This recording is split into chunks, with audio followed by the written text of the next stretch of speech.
Hey friends, we're gonna make a cute little Halloween sign. We're using a foil pan from the dollar store, $1.25 store, and I had some wooden letters that I used as stencils, and I'm cutting them out. It's gonna say boo.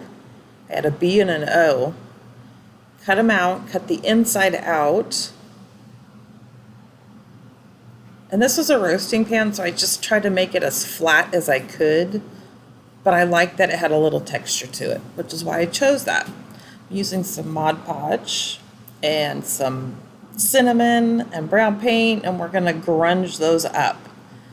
These are little $1.25 pumpkins that we cut in half.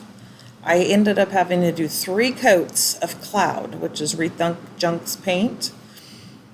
So we cut them in half, painted them, and then I have this just scrap board that I found in the garage. I'm using slate. It's a really dark gray. Just getting it spread on as far as the paint will go. The sides, the edges. We don't want the board to show on this one. I'm going to go back with my baby wipe and just almost make a stained look with it. Just wipe back what I've put on the edges and the sides also. Then we're going to use hot glue to attach this to the board. The board's still wet and the pumpkins are still wet, so I had my baby wipes handy. So we'll get all 3 of them on, and then we're going to do the boo at the top.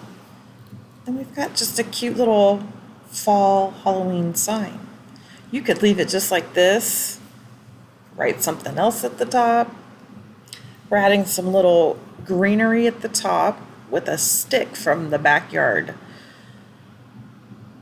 just to give it the stem look. So, happy crafting.